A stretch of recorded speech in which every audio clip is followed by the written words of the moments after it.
Talking of fantastic, that's exactly what our next guest is. Lots of boxing happening on the weekend. Let's say hello to former bantamweight champion of the universe. Well, he's in our mind. Spencer Oliver joins us. Hello, Spence. Guys, how we doing? Yes, Spence, what's that doing? We're good. Are you all right? You well? Yeah, mate, I am more than well. I'm super. I feel great. I'm up in Manchester. Fight week for Chris Eubank Jr., Liam Smith. Amazing undercard as well. Can't wait. What a way to kick off the year. Listen, just stand up for us because we can't hear you. No. No one around here can see me, mate. No one around here can see me. They can hear me, but they can't see me. Well, we can hear you, and that's enough because we love you. Listen, tell us. I know you're building up to the Eubank Jr. via Liam Smith. What's happened today? What have you seen? Well, we were just waiting for Eubank Jr. and Liam Smith to come in. I've seen all of the undercard. They've all on there. Listen, it's a great undercard as well. It really is. We've got Richard Riakporhe versus Carlos Glowacki, which is a great potential banana skin, actually. Oh, don't say that. Don't say that. A dangerous... No, I'm saying Glowacki's a dangerous opponent. You know, his last saw him against Lawrence Okoli. Lawrence Okoli won that fight and won it in style, but Glowacki is considered a very dangerous opponent. So, yeah, we've got Echo Esserman versus Chris Congo, a real 50-50 fight there as well. And the one that really intrigues me, guys, and this is all about opportunity, is Jack Massey. He's boxing Joseph Parker. Now, Jack Massey, for the people that are not familiar with the name, was a former cruiserweight who lost to Richard Riakporhe back in 2019, rebuilt his career, won the IBO cruiserweight title. Opportunities never really come up. He ended up getting stripped of the title, no work. He ended up working as a scaffolder over Christmas and then got offered this opportunity against Joseph Parker, former world heavyweight champion. Parker, of course, is coming off that loss to Joyce, and it was a damaging loss as well, got knocked out in 11 rounds. So it's all about opportunity, this one. Jack Massey says it's taking it with both hands. He's had a really tough life. You know, in his personal life, his wife unfortunately lost 2 children last year, so they've had to deal with that as well. And yeah, it's a real rocky story, guys. It really is. And that he said, out of nowhere, I was helping my brother on the scaffolding, and the phone rang. He said that it was like a message from God. It's given me hope, and I want to take this opportunity. Joseph Parker's just come through what he's come through. We don't know what that's taken out of him.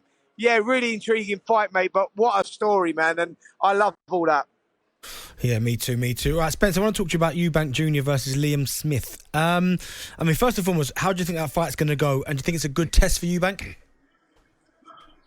Oh, listen, this is $1 million question. I think Smith grinds out the win. Wow. Yeah, Eubank's the superstar here. But Smith's the guy that's got the credentials. You know, former world champion. You go back. You know, it was a few years ago now, and he's had that fight he lost in 9 rounds to Canelo.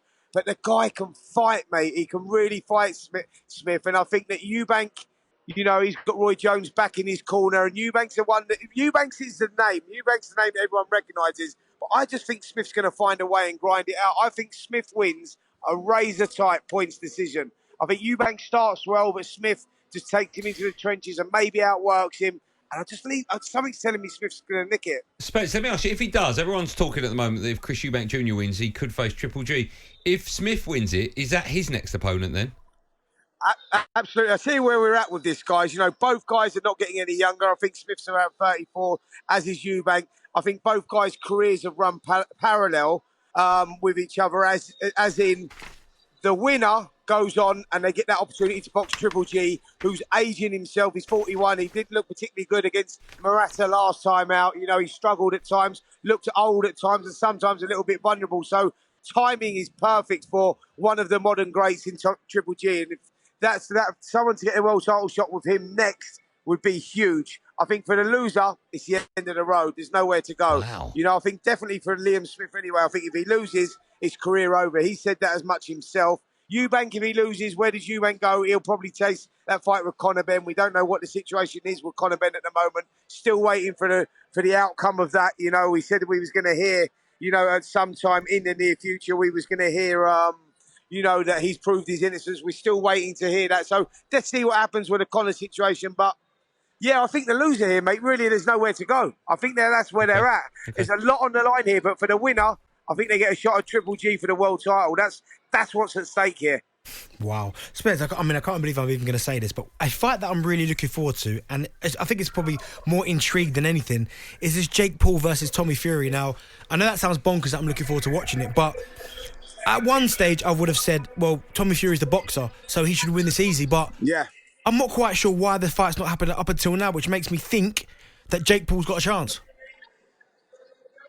Mate, 100% he's got more than a chance. I see this as it's a 50-50 fight. It really is.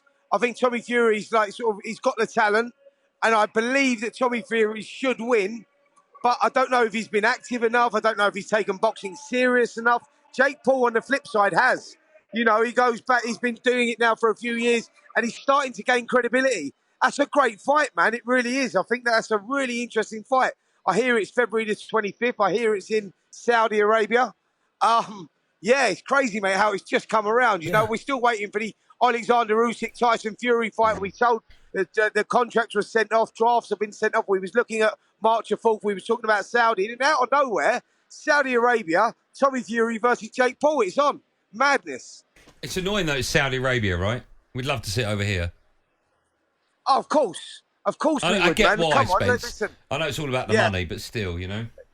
It's all about the mullah, mate. That's exactly what it's about. That's the only reason that they are going there. You know, we know that the Saudis are looking to grow sport over there in the Middle East. The Qatar's doing the same at the moment as well. So, yeah, unfortunately, we're losing some of these sporting events. But, look, it is what it is. And look, it's a fight that I'm intrigued to see. It's a fight that I want to see. Look, 2023 could be a huge year for boxing, but we need to get these fights over the line. We've got this show on the 21st, which is great. Eubank Jr. and Smith are a real 50-50. Just hope we get Fury Usyk. Jake Paul versus Tommy Fury is another great fight. We got an announcement on March the 4th. Am I allowed to say this? Am I allowed to say what they're talking about March the 4th? You are. Yeah, you are. I don't know if I am, mate, but there's a big announcement on Monday for a return. Let me just feed you that. Let me just tease you that. It's a return. It was a controversial decision that happened last year, and finally we get the return. Jack Catterall. Let's see if it... I didn't hear a word, mate. Yeah, sorry, you cut out there, mate. Sorry. So yeah, let's see what happens. But yeah, this big announcement, this big show. What I'm saying is, boxing looks really, really good the first quarter of the year. Good. Looking forward to it, and let's hope we get those big fights over the line that we've been waiting for the last couple of years. Spence, you sound wonderful this afternoon. You sound like you've had like a whole packet of Haribo to yourself. When are you going to come in the studio? Spence? Mate, you know what I'm like. I'm a little... you know what I'm like, mate. I'm like a little... I'm just like a little... I'm like a little wrecking ball, really. I'm like a little battery-operated wrecking ball. I just don't stop, man. People can't work out where I get the energy from. They think, yeah, I've been on the Haribos all day. But yeah, when am I coming in, mate? I'm in next week. I'm coming in next week. Let's do it next week. So we do it next week. We can do a little roundup show and talk about the announcement that's going to happen on Monday, which I've teased you with, which you know what it is, but I'm not allowed to say what it is, but you got an idea what it is, if you get me. Spence, I feel like I'm talking to one of my kids. Firstly, just calm down, Spence, right? Calm down, right? What do you mean you're in next week? Well, mate, this is Are you doing a show? You know when I've got this energy? Yeah, I'm going to come into your show next week, yeah? Okay. I'm certainly not going to argue with you. Yeah, of course. I don't want to do it. I don't want to do it over the phone, mate. I want to do it face to face. Okay, hold on 1 second. Hide the sugar. Okay, you can come in next week. We're ready for you. All right.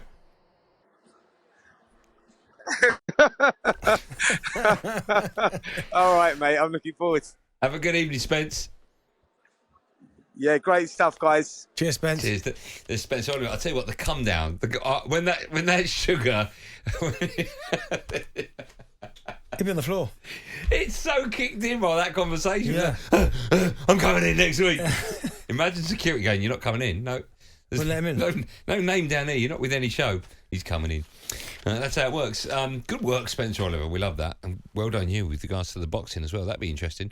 Hopefully Spencer will be in the studio to tell us more about that next week.